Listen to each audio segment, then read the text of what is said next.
Cinephiles is back, now in season 4. For real? For real! Cinephiles is a film review podcast made by self-proclaimed cinephiles. For self-proclaimed film lovers. Or kahit hindi, you do you, boo. So come visit our cinema lobby when you can and listen to our episodes on Spotify, Apple Podcast, and Google Podcast.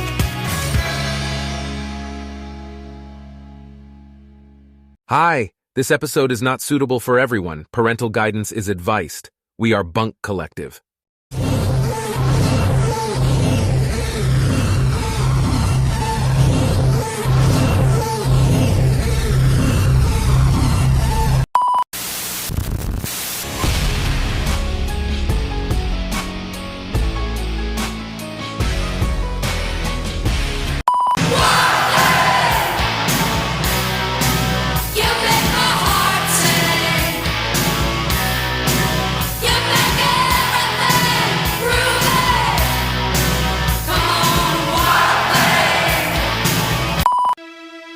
Welcome to your Unfiltered Wrestling Podcast. And this is the MTV Show Podcast, a wrestling podcast.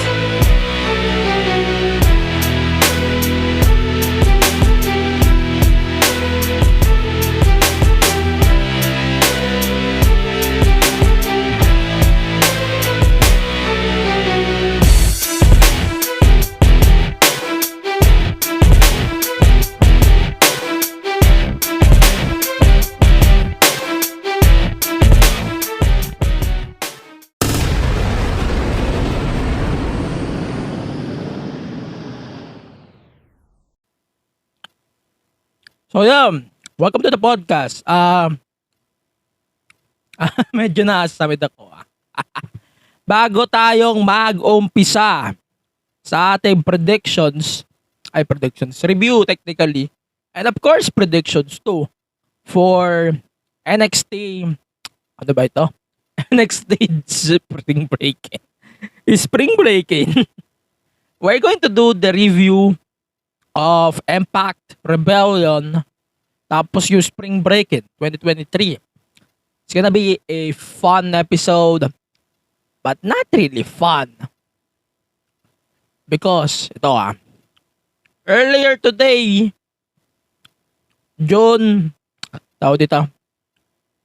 today is April 21 in the Philippines, 20 in the US. Twitter implemented the Twitter Blue. Which means itong Twitter Blue na ito full implementation na. Tama? Full implementation na sila na kung saan you can buy. Ito yung Twitter Blue Prioritized rankings in conversations and search. See approximately tweet twice. Pambayan, hindi ko mabasa na ayos to As many tweets between ads and for you in the following timelines. Add bold and italic text to your tweets. Post longer videos and 1080p video uploads. All of the existing Blue features, including edit tweet, bookmark, and early access to new features. Tapos meron ding NFT. Tapos yung edit tweet niya. Tsaka yung longer tweets. So here in the Philippines, ang Twitter Blue is 6,300 pesos per year. And isang buwan, 600 pesos. Sino magbabayad ng putangin ng 600 every month just for a fucking verification icon? Ayun, as of today morning, lahat halos ng superstars, wala na silang blue badge. Alam niyo yung ibig sabihin ng blue badge? Blue check. Yung verification icon ng Twitter. Wala na. Wala na sa kanila lahat yon. Hindi natin alam kung ano ba ang senyas o ibig sabihin itong bullshit icon na ito. You have to pay $8 just for this. You have to pay 600 pesos if you can subscribe to sa Twitter Blue. Pero kung tatanungin ko nga kayo, magbabayad ba kayo ng 600 per month just for a fucking icon and that new features? Pare, mag-usap tayo pag ganyan. Kung kaibigan kita, kausapin kita po bago ka mag-sub dyan. Seryoso. Kakausapin talaga kita. Kasi, you're wasting your fucking money. Seryoso. Nagsasayang ka ng pera mo, tapos, kung anong feature na naman tong nonsense na ginagawa ni Facebook, as usual. Ito na naman Facebook, ni Twitter. Sana naman si Facebook hindi siya mag-follow suit. Kasi alam niyo naman si Facebook, pag may trending, susunod yan diba? Hindi naman ako umaasa ngayon na hindi susunod si Meta o si Facebook. Pero putangin na naman, sana naman wag. Diba? Putrag kasi yan. Okay. So, yun lang muna update. Kasi medyo nababanas tayo sa balita na yon na wala ng Twitter badge. Halos lahat ng superstars. Medyo confusing nga sila i-search sa Twitter. Wala tayong magagawa. Ewan ko nga Pero, hindi rin magandang ideya to Yung mga ganito, nagmumula dito yung yung mga misinformation, mga fake accounts. Pwede yung manglito sa mga subscriber. Kung tanga kang nagse-search sa Twitter, tapos nakita mo yung fake account, halip na yung main ng wrestler o ng superstar, ng K-pop idol na sinesearch mo, o kaya ng kung sino-sino pa, na hindi magsusubscribe sa Twitter Blue na to. Bullshit. Wala tayong magagawa. You have to think, and at the same time, kailangan mo rin mag-search ng mabuti para mas maintindihan mo yung terms. Pero putang hindi rin maganda kasi yung terms na to ni Elon Musk. Sana naman makonsider to ni Elon Musk na tanggalin kasi hindi talaga siya magandang pangitain. Ginawa niyong katangahan Ginawa niyong newscaster lahat. Okay, going back. Let's do the predictions for Impact Rebellion. Let's do the review of Impact Rebellion. Before that, follow niyo muna ako sa podcast. Sa lahat ng socials ng podcast at the MPA Show Pod. And of course, to our Patreon and Gank, kaka-upload lang ng ating quick thoughts doon sa Patreon natin. If you want to support the podcast on Patreon, kasi doon natin nilalagay yung mga first dibs sa mga predictions and reviews na ina-upload natin here in the podcast. Where's my notes? Nawawala yung notes ko. Nawawala yung notes ko. Wait lang. Habang nawawala yung notes ko. Good Lord. Ito. Kita ko na yung notes ko. So, pakipollow naman ng podcast ko. Please follow the podcast on all of the social media platforms. Wala po yung blue badge para malinaw. Hindi po tayo magbabayad ng Twitter Blue. Ano ba yan? Please follow the podcast on all of the social media platforms, especially on Twitter, na walang Twitter Blue badge at the MTG Show Pod or sa ating personal account, of course, at TG Pinera, na wala ating Twitter badge kasi hindi tayo magbabayad ng 600 per month just for that fucking icon. Okay, let's do the recap of Impact Rebellion 2023. First, we have the Coven. They defeated Dead Dolls to retain the Impact Knockouts World Tag Team titles. Okay, wala akong dito kasi kick-off match to, countdown to. So, I'm not going to give a verdict on this. Then, ABC, Ace Austin and Chris Bay defeated the Motor City Machine Guns in a Ultimate X match, Tag Team Ultimate X match for the Impact World Tag Team Championships. Okay, I love this match. This is a great opener for the PPV. But, ewan ko, yung mga mentions na pinagme-mention dun ng commentary team nila Tom Hannifan and Matthew, whatever pangalan mo. Di ko parang tagal ko nanonood ng Impact.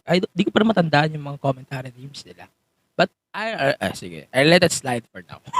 Okay, so I love the match. Di ko nagustuhan gaano yung ending. But, it justifies the point. Dahil doon sa ending na kanilang tawag dito, may pinapoint out sila doon sa match na ito na streak ng Motor City Machine Guns when it comes to Ultimate X matches, especially Tag Team Ultimate X matches na tawag dito, yun yung nagpa-jinx sa momentum. But regardless, this is a really good match. I really love the match itself. And yun naman, wala naman ako ganong expectation. Kasi hindi naman ako nag-expect ng title change on this match. Let's go to the 6-man. Actually, hindi to 6-man. 4-on-3. So, Dirty Dango, Joe Hendry, and Santino Marella. Returning Santino Marella. Santino's match. This was Santino's first match since 2014 on a pay-per-view. So, they defeated the Design. Callahan turned on Dinner during the match. The match was really fun, okay? So, Callahan turning on the Design is very given to me. That was a really good match. Pero ewan ko, medyo nagda-dragging out na yung story na to for too long. Mapahaba pa yung kwento. But the match itself was fantastic. And I would say Santino Marella can go. He can wrestle pa. At the age of almost 51. I think he's 51. Let's confirm nga age ni Santino Marella. I think as far as I know, Santino Marella is 50. Wait. Hindi ako sure. Santino Marella, I think he's 51? Okay. 49. He's 49. Bata pa pala siya. So, it's a good thing for him na hindi pa siya mahina. Hindi pa siya ganong katanda. But I really love the Santino moment. Santino Marella competing on pay-per-view. Super, sobrang gandang memory niyan for Impact. And that was a really good match. Okay, next match. PCO defeated Eddie Edwards in a last rights match. Yes, I said on the last predictions episode that this last rights match was a modified one. Kasi mahirap nga naman maghukay pa dyan sa arena, sa Rebel Arena. But yet, this was a modified last rights match. But regardless, ito, I really love this match as a solid feud ender. Kasi ang tagal na rin ito. Medyo nadadrag na nga rin ito eh. Simula pa to nung mag-split ang Honor No More. Then, parang character to character, I think mas na-present ni Impact si PCO and si Eddie Edwards ng maganda here in this storyline. So that's why isang reason yon kaya nagustuhan ko yung match na to kumpara sa ibang matches nila before on their pay-per-view or maybe yung mga weekly or monthly specials na napapanood natin on YouTube. Then na yun. So, yun nga, solid feud ender nga ito. And now, spoiler, PCO will fight Steve Maclin for the Impact World Championship next month at the Under Siege pay-per-view. Actually, it's a special ulit sa YouTube. Yun. Then, ito na. Trey Miguel defeated Jonathan Gresham and Mike Bailey in a three-way elimination match for the Impact X Division Championship. Yes, that was fantastic. Like, there were no real moments to breathe on this match and they were going too quick for this match. Hirap nga ako mag-type nito nung tinatype ko yung prediction sa episode na to. Itong episode na to. Wala, okay lang siya. Pero hindi ko gaano nagustuhan yung finish. Pero it makes sense for the character that Trey Miguel's portrayal. Nagustuhan ko yung approach ng character na to. And, sobrang solid. Like, the elimination of Jonathan Gresham, kahit siya pa yung nauna, I think sobrang effective niya. And, sobrang lakas pa rin niya. Sobrang lakas pa rin ng booking niya regardless on the booking na binigay sa kanya. Siya pa nga yung unang na-eliminate eh. Then, Mike Bailey. Tapos, sobrang solid ng eliminations na yun. I really love it. Then, okay. So, Team Dreamer, Tommy Dreamer, Bupinder, Jar, whatever. Di ko mabanggit yung pangalan na maayos. Frankie Kazarian, Killer Kelly, and Yuya Uemura defeated Team Bully.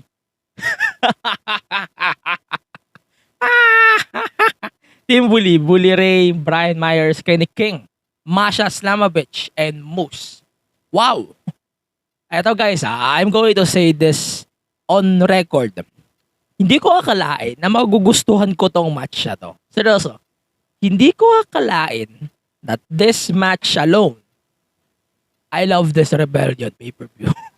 Sasabihin ko na agad na I love this Impact Rebellion pay-per-view. Because that was a really good pay-per-view. Right? Sobrang solid ng match na to. Especially yung details, yung small details doon sa padulo kay Bully. Na umakyat siya doon sa isang ladder na hindi man lang siya hinahawakan ng mga referees. Then, when I think it's Tommy Dreamer attacked Bully Ray, halos lahat ng referees nagbilang. That was a really good spot on this match alone. That was a really good match on this part of the pay-per-view. Alam mo yung alam mo yung hindi ako nag-expect kay Dreamer tsaka kay Bully. Pero I think the 8 men and women who been part of this match, they brought their A game and they helped both of the legends para maganda lalo yung kalalabasan ng match. Yeah, Bully and Tommy Dreamer, they brought and they ended the match. But I think kung ano yung nagpaganda, I think doon yun sa 8. Kahit yung mga hindi ko mabigkas ang pangalan, sila Bupinder, Gujar, tsaka sila Yuya, yung mga Indian, I think is Indian eh. Si Bupinder. But I think he delivered. I love his character. That was a really good character if you ask me. Kailangan lang talaga ng mas magandang execution. Yung parang maka-Jinder ba dati? If you remember the Jinder Mahal in 2017, na kailangan din ng, yes, ang problema ko lang, sorry about that, kailangan niya lang ng parang backup para maka-feud yung ilang stars ng Impact. But I think it will work on Bupinder's favor. But yeah, that was a really good match. Regardless, ang haba. Ang haba rin masyado. This was the longest match of the card, as far as I know. Excuse me. Then, let's talk about the 2 title matches. Keep this in mind.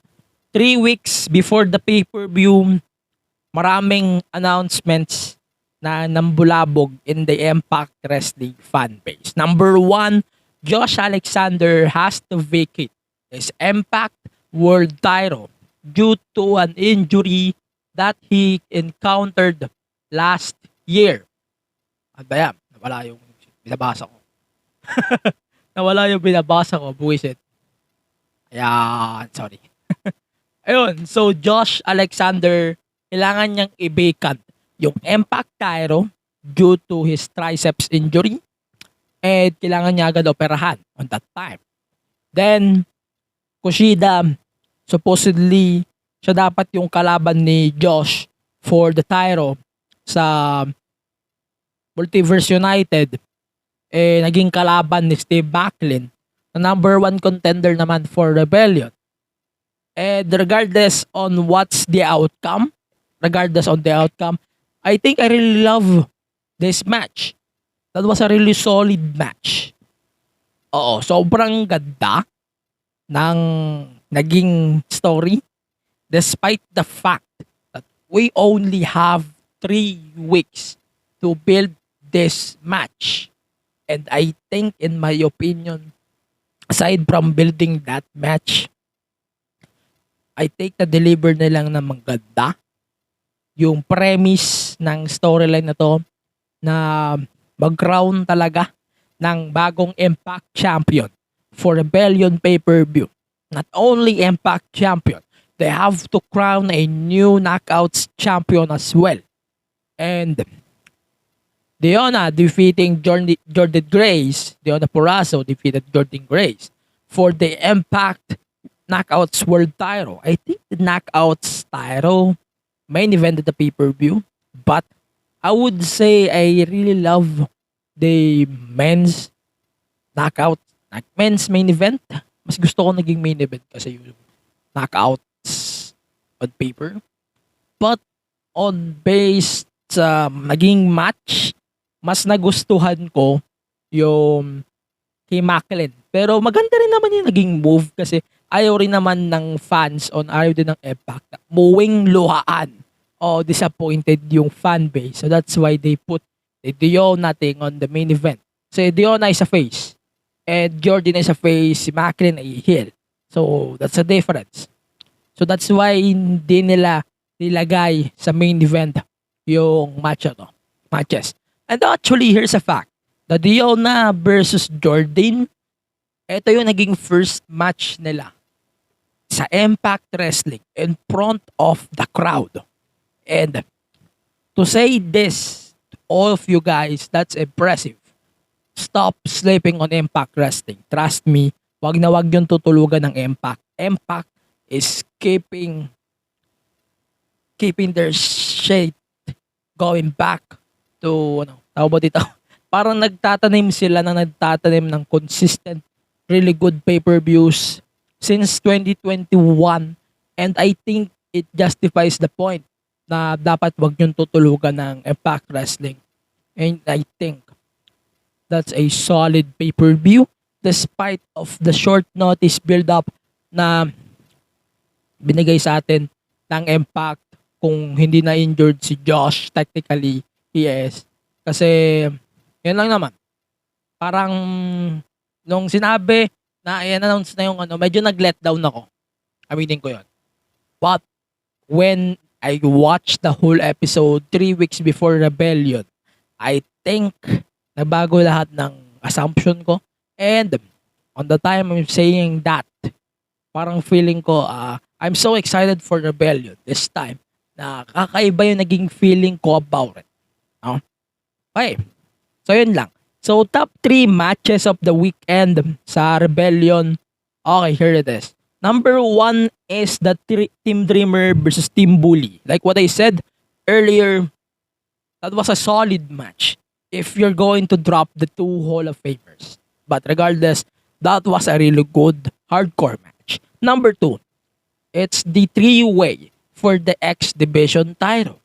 In my point of view, this match makes sense especially to Trey Miguel retaining the title in a very cheap way. Yes, I didn't like it, but it makes sense. Number 3, of course, the co-main event, the Steve Maclin versus Kushida for the Impact World title.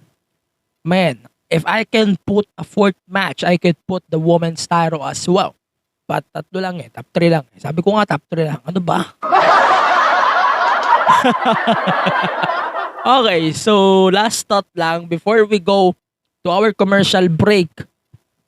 Sa tingin ko, dapat ganito lang kahaba yung mga pay-per-views ng WWE and AEW. Like, drop the commercial shit. We don't need commercials on pay-per-view. Like, 5 minutes of commercials every match is too much. We don't need that on pay-per-views. We're paying for view, not para hindi manood ng commercials. This is the idea of pay-per-view or PLA, Premium Live Event. I don't like the idea na may ads to. Seryoso. No? Yun lang naman. Sana WWE, AEW, baka naman, pagalawin niyo yung baso pagka sa mga ganyan. Pero okay, so Maclin Kushida in default. They really deserve the main event spot. But I think due to the fact that Maclin is a heel and they don't want the people na umuwing luhaan or disappointed on the ending, the women's knockouts title match really deserve to main event para masabi na walang luwang uuwi. Oo. Sa ano na to. But I let it slide. Sabi ko nga, I let it slide because that was a really good pay-per-view from top to bottom. In fact, wala akong binigay ng dos dito. No? Check nyo na lang yung Patreon for our full rating of Impact Rebellion sa ating quick thoughts na kaka-post lang for the last few weeks or days lang pala. Last few days. Masyado naman OA yung months. Then, take note din natin na Nick Aldis made his Impact Wrestling return since he left NWA. So, nandun siya, commentator doon sa co-main event for the Impact title. And okay, obserbahan ko muna. Feeling ko naman, hindi naman siya agad papasok ng title picture. But yeah, I let it slide for now. And let's see what's going to happen next. Basta yun sa akin. Yun lang sa akin for now. And we're going to take a short break. When we come back, we're going to talk about AEW Dynamite and i-entertain din natin yung questions doon sa ating Discord server regarding Rebellion pay-per-view. For now, let's check our bunkmates on Bunk Collective. Hey everyone, this is Mo Twister, and you're listening to the Kingdom Podcast with the voice, DJ Yuki. That was the OG, Mo Twister, promoting this podcast. If you like Korean pop culture, or know someone who does, then get into it, and visit our Facebook, Twitter and Instagram pages at the Kingdom Pod PH. We're proud to tell you that this is one of the premier shows to go to for your weekly dose of K-pop. So drop everything and listen to the Kingdom Podcast. Available in all your podcast streaming platforms. Join us! Picture this. Two guys talking about true crime, Weird mysteries, horror stories, but the conversation is light. and mostly funny. and sometimes naughty. This is Scriptsalog. A Spotify exclusive. I'm Gideon. And I'm Glenn, and we're serving huge portions of horror and true crime twice a week. We'll make sure your cravings are satisfied. And you'll be begging for more. Char. Check us out. This is Scriptsalog, available exclusively on Spotify. Okay, we're back on the podcast. Sagutin nga natin mabilis itong mga questions natin sa Patreon. Okay. Ito, first question is for... Okay, ito. Palabasin nga natin itong question ni Drax. Kasi if Samoans or Sami Zayn and Kevin Owens loses the tag titles to a transition team, aside sa Usos, okay, aside sa Usos, gusto ko pag-usapan to sa draft episode eh. But sige, I let it slide. Personally, gusto ko Viking Raiders, kung pwede. Viking Raiders. Hindi kasi pwede Profits, hindi rin pwede MMM, no doubt. But yeah, maybe Viking Raiders. Kung hindi sila pupunta ng Saudi, and if they want to drop the tag titles too early, I think mas maganda kung Viking Raiders yung magiging number 1 contender for the titles next. Okay, Rebellion. With Josh Alexander legitimately injured, do you think it's Speedball's time? Or will this Maclin's reign last until Josh is back and they can settle this. Okay, first thing, I like Josh versus Maclin on paper. Sinabi ko na to a few episodes ago. I really love the idea of putting Josh and Maclin in one match. And doon pa lang parang panalo na ako eh. 'Di ba? Parang doon pa lang panalo na ako eh. Sa tingin ko na maganda yung naging stuff na tawag dito. Sa tingin ko maganda yung ganitong role or parang naging ayoko maging transition si Maclin. Para malinaw. I don't want a transitional run for Steve Maclin. And ayoko rin matalo siya kay PCO. I said it on the first half earlier na may defense na si Steve Maclin. And ayoko siya matalo doon. Sobrang aga pa. Okay. So, hirap ang gusto kong mangyari lang. Siguro, Josh, recover ka lang. Si Maclin, I think, may nafe-feel ako that he will fight Nick Aldis for the pay-per-view sa Slammiversary. Oh, yun na nga. Feeling ko lang naman, nalalabanan niya si Maclin for the Impact title at the pay-per-view. Then, eventually, baka nga mag-team up pa si Deonna tsaka si Maclin versus someone na mixed tag team, maybe. Some point, 'di ba? Tapos pala niya naman mag-face turn si Maclin, 'di ba? Okay, so if sama natin yung Jordan situation, Jordan Grace is free agent per reports.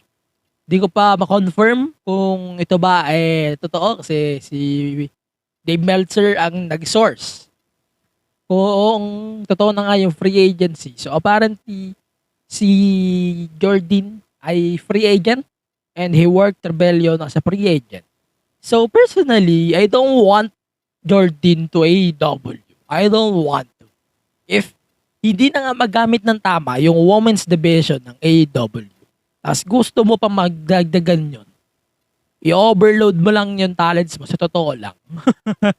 Sa totoo lang, i-overload mo lang yung talents, di ba? But yeah, I think mas maganda if magpupunta sa Fed si Jordan. Pa-impress siya kay Shawn Michaels. That will be great too. If tatanungin niyo ako.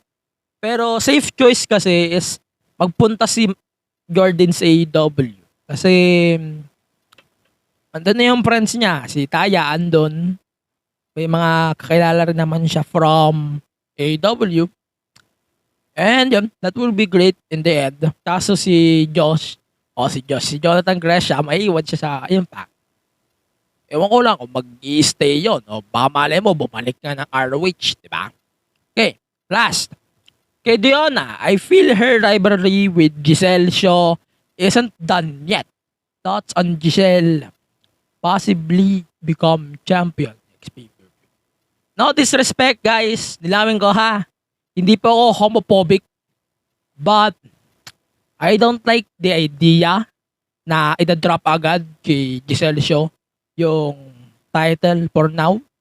Siguro pahabain muna hanggang probably Bound for Glory. Andun pa rin ako sa point na gusto ko si Masha Slamovich yung makatalo regardless on who will be the champion sa maybe Slammiversary. Tapos si Masha yung magiging challenger for the belt. And eventually, si Masha na yung magiging champion after that. No disrespect. Siguro, I love Giselle Shaw. Yes, Giselle Shaw definitely improved in my book. But I don't think Giselle deserves a shot for now. Siguro, give her a title shot pero matatalo siya. Ganon.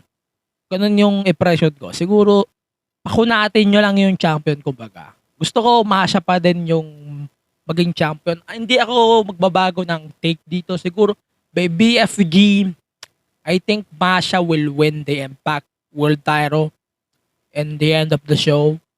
And that will be great for me if you asked me about it.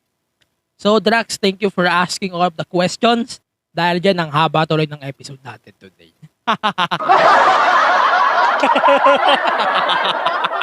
Okay, so recap tayo from all of the shows, AEW, WWE. So there's a Pillars tournament. Si Darby Allin is nag-buy na siya. And si Sammy Guevara, he defeated Jungle Boy in a one-on-one match thanks to MJF na parang nagkaroon sila ng truce na pagkakasundo sila. And ito na nga, si MJF actually nag-tweet siya just hours ago. Wait lang, I'm looking for the exact tweet. Nag-post si MJF ng isang tweet where ito, nakita ko na. Wait lang ha. So, me and my new friend Sammy both agreed to pay for each other's blue check marks. That way, we wouldn't be marks paying for our own. And Sammy Guevara respond. So, Max, did you send me the money yet?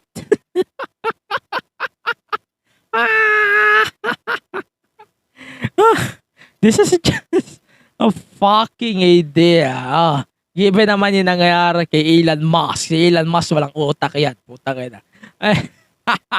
Sobrang genius na paggamit dun sa Elon Musk bullshit para dito. Tapos ganyan.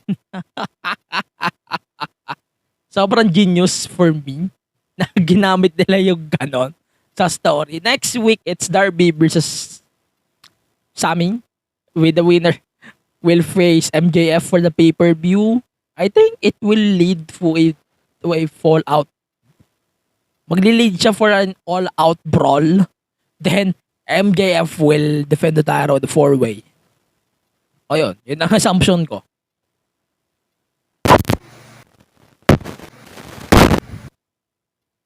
Yun, okay na. Tapos, yun na nga. So, the Elite returned to the ring and they got attacked by Blackpool Combat Club. Ba't sabi ko sana Bullet Club? Blackpool Combat Club. And then, Takeshita returned and joined the mix. Ewan ko pero at this point, feeling ko si Takeshita and si Don Callis ay mag-turn at some point and they will join BCC. Then Hangman Page will join Team Elite in a match, maybe Blood and Guts. Di ko naman sinasabi na special ito. But yeah, I think this will lead to a Blood and Guts match for the feud. Para masettle na to. No? Yeah. So, Wardlow is your new TNT champions. Mas madami pang title change yung TNT title kaysa sa 24/7 since nabalik siya before its retirement. Then, ayun na nga. So, Luchasaurus stunt Wardlow as the new challenger. Okay, I gave it a shot for now. Then, Jay White versus Commander. Okay. That was a really good match. I really love it. Okay lang. Medyo nag-exceed naman siya sa expectation ko, but like, guys, yung mga ganito, don't expect too much. Yan lang masasabi ko. Okay, so JAS and the Outcast attacking Adam Cole and Britt Baker. Earlier, before the attack, Jericho and Adam Cole faced off in a promo. Like, Adam Cole respects Chris Jericho, but Jericho declined and he said, I don't respect you. And yun na nga, nag-umpisa na yung brawl until Adam Cole got, tawag dito, handcuffed. Kahit hindi naman handcuff. Tapos, ayun na nga, nag-execute na yung pag-assault kay Britt Baker. I think this is the legitimate face turn for Britt Baker. Britt Baker lang. Yes, I'm saying Britt Baker kasi di makita si Jamie Hayter sa buong assault na to. Hindi natin siya makita.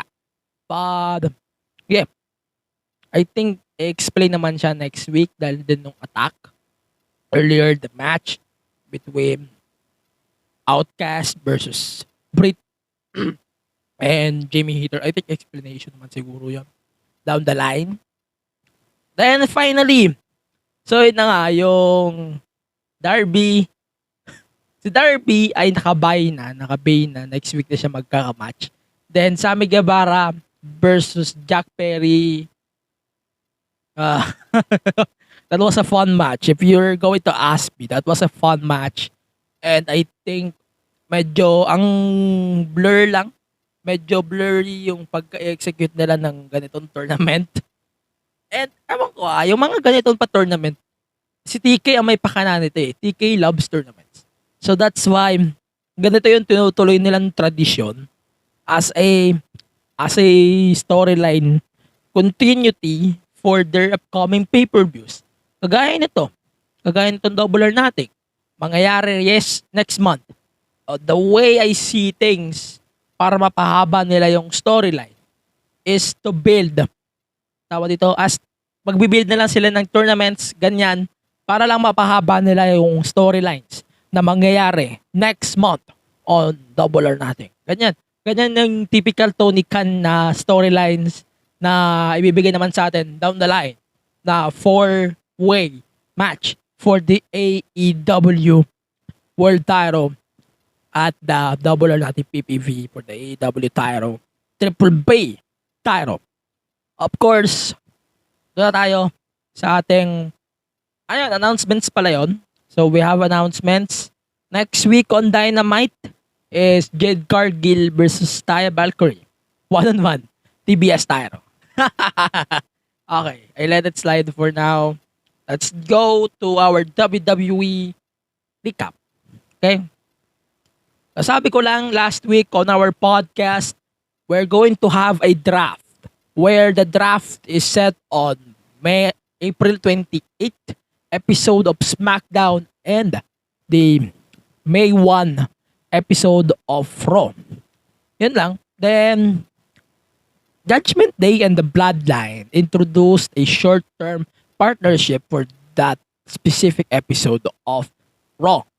Then, so nagkaroon sila ng opposite fights. So, KO, Sami, and Matt Riddle fought the Judgment Day. And, yun na nga, nag-lead yun sa isang all-out brawl between Bloodline and Judgment Day. Tapos, yung LWO. And, syempre, yung, sino ba yung nakalimutan ko i-mention? Yung LWO Bloodline. Tapos, yung Judgment Day. Tsaka yung team nila KO, Sami. The rest. Tapos, yun na nga. That was a really good promo. And, yung match itself in the main event, that was smart. Then, Ray was defeated by Solo Sikoa earlier in the show. But, yeah, that was smart.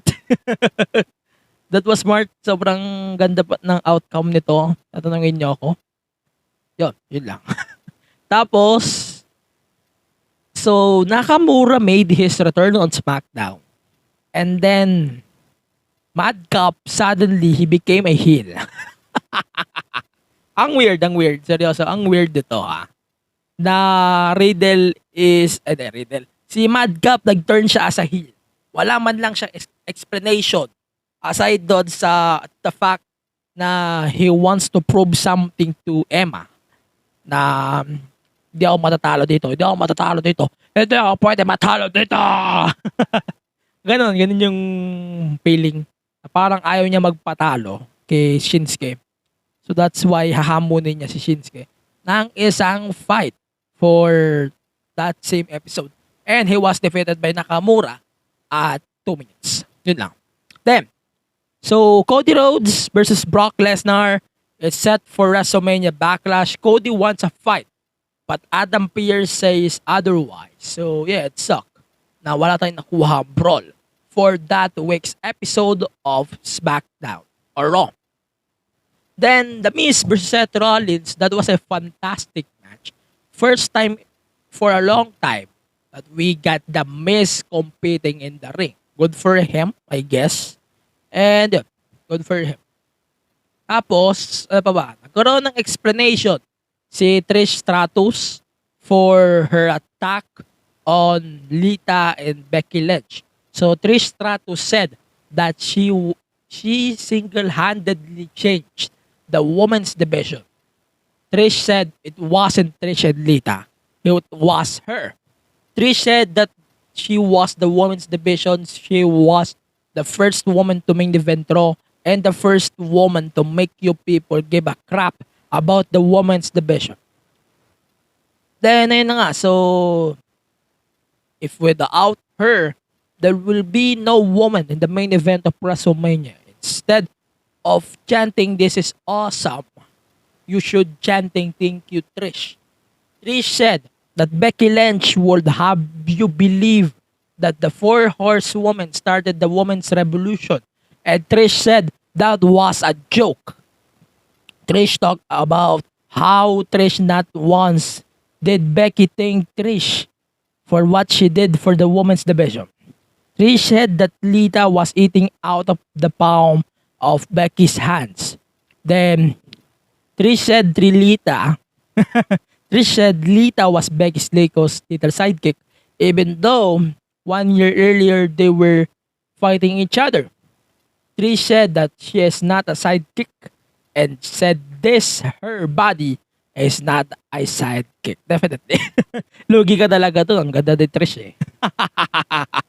Then, Trish claimed that she had to take out Lita to put her out of her misery. Yan. So, ang naisip ko dito, walang Trish versus Lita. No?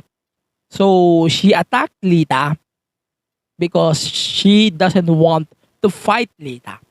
And she wants to fight Becky directly. So, Trish claimed that she had to take out Lita to put her out of her misery. Trish said that because she needed to be crystal clear that the person that screwed Becky out of her titles was her. Then yun na nga. So, Stratus mocked Lynch for having a stupid little accent when late Lynch tried to console Trish. And yun na nga. So, she made the point out to take out the man just like that. So, she doesn't care. And she said that she's not a nostalgia act. She's not your childhood fantasy. Patay ka kay Roman Reigns. Patay ka kay Roman Reigns. Huwag ka lalapit kay Roman. Ako nagkasabi sa'yo, Trish. Yari ka. And she is the most important figure of the WWE. So, she left the building. Yun lang. Then, ang haba ng explanation. But, I don't know, it makes sense to me, the explanation. But, ang weird lang na bakit kailangan mo pa i-take out si Lita? If hindi naman si Lita problema mo, bakit kailangan mo pa idamay si, di ba? Ba't kailangan mo pang idamay si, dito? Kailangan mo pa idamay si Lita. If you don't want to fight Lita, then what's the point of taking out Lita? Di ba? Okay. Let's go to the final nawala ako doon, buwisit. Final segment of this week's Raw. Ayun, JD Mag ito. Judgment Day versus KO, Sami, and Matt Riddle. I think the match is kind of beaten, but I think it justifies the point na na-set up na yung match for Judgment Day. Backlash. Tapos yung parang partnership was done because of that attack after of the show. Like everyone is punching each other. And the match literally turned into fucking hell. That's funny if you ask me. But yeah, that was a fun match. Yun lang. Sorry, kumakain ako So, we will right back after a short break. And we're going to predict NXT Spring Breakin na mangyayari na next Tuesday on USA Network in the US and Top Go TV and Top Sports in the Philippines. So, we're going to predict Spring Breakin. Let's check our bunkmates on Bunk Collective. Sales, profit, and engagement na naman ang usapan. Hey guys, Matt and Lance here. Corporate guys rin kami at pagod na rin kami sa ganyang usapang office. Ibahin naman natin ang mga kausap natin.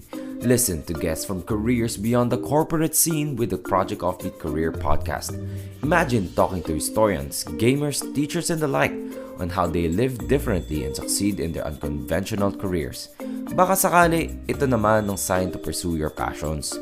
Kita-kits sa Spotify, Apple Podcast, and YouTube.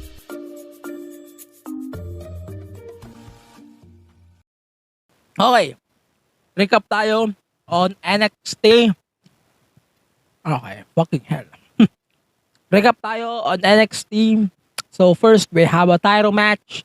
Gallows versus Creed Brothers versus the Dyad of the Schism. That was a really good opener match. If you ask me, ang init sobra. And that was a really good match if tatanungin niyo ako. No? Then, so we have a new segment of the show na hard-hitting home truths by Nathan Frazer. Yes, iba na yung gimmick ni Nathan Frazer. He's now at bootleg broadcaster sorts na investigator. Gusto mo na i-let it slide ito para mas maganda yung magiging natin paghatol dito sa bagong gimmick ni Nathan Frazer. Yeah, it's time to explore new gimmicks din naman. No? Then Noam Dar made his debut in NXT as the new NXT Heritage Cup champion. So alam niyo naman, NXT UK was dissoluted and it will return as NXT Europe later this year on TNT Sports UK. And yeah, I think maganda na rin na nadala siya doon. I wish na hindi siya i-retire. No? Shawn Michaels said din naman na hindi siya i-retire. Clear naman yon na sinabi sa TV. Tama? Dahil na yun na nga. So, Josh Briggs, nagbago na yung nagbago na yung kanyang stance. Di na siya yung kagaya dati na tawag dito. Wait lang. Guluhan ako sa script ko Si Briggs. Briggs ba? Naguluhan ako. Jensen pala. So, si Jensen. Wait lang i-verify ko ka. Putangin na kasing source to Ano ba yan? So, si Kiana and Fallon. Alam nyo, ang ganda ng storyline nila Sa totoo lang. Gusto ko bigyan ng props yung storyline na to. Nila Kiana. And I think they delivered a really good job despite the fact na mukha siyang flop na story. But I think they delivered when it comes to executing this whole thing, no? Sa tong shit na to. Kahit yung medyo chippy pie, cha tuloy. Parang may something na flop, ganyan. But yeah, I think they delivered sa buong storytelling na to. Yung pag-deliver ng story, parang siya tawag dito, may something tayong nakikita sa storyline na to. Nagamit pa nga yung women's tag titles as a plot device. And medyo iba yung feeling. Sa totoo lang, iba yung feeling. We're looking something here na yung kay Fallon, I think makikita din naman natin at some time na giba rin naman yung impression natin. Yung kina Briggs and Jensen, makikita natin yung impression na yun later on. Wait lang, hanapin ko yung kina Briggs and Jensen. I think si Briggs, Josh Briggs kasi, medyo confusing kasi. I think Josh Briggs is the one who turned on. Yes, they are. Hindi. They. Kasi basta malinaw lang sa akin, ang hirap nagsisearch tayo habang nagre-record Basta yun, I think Josh Briggs is trying to convince Brooks Jensen na bumalik sa stable. But ayaw niya na. Parang suko-suko na siya doon. No? Parang sukuan na siya na bumalik. But yeah, I let it slide for now. And let's see what's going to happen next on this storyline as we predict NXT Spring Breakin later on. Tapos, ababa.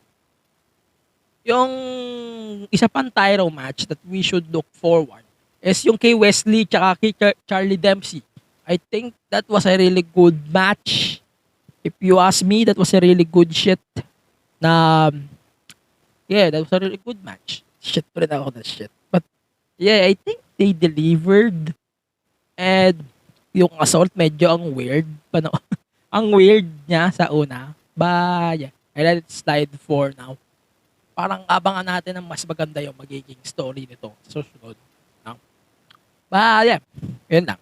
The Grayson Waller effect, I really love the Grayson Waller effect on this week's NXT. Pasensya na, mapahaba yung pag-search natin, but yeah, here we go. This is the official card for NXT Spring Breakin. We're going to do the official preview of the card before we go to our final thoughts on this week's episode.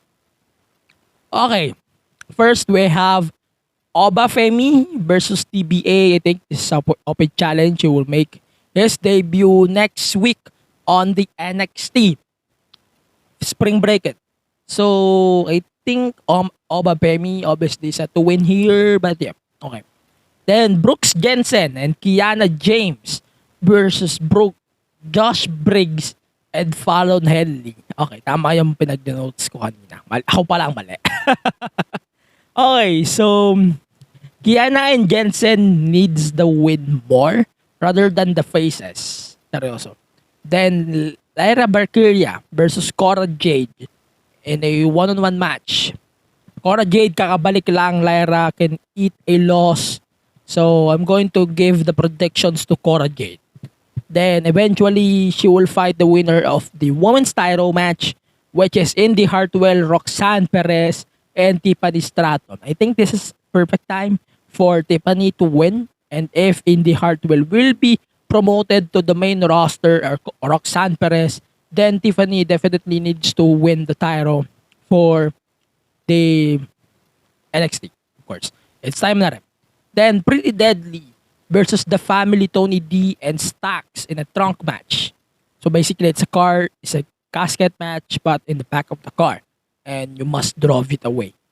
I think the loser of the match should be drafted something like Raw or SmackDown on the upcoming draft.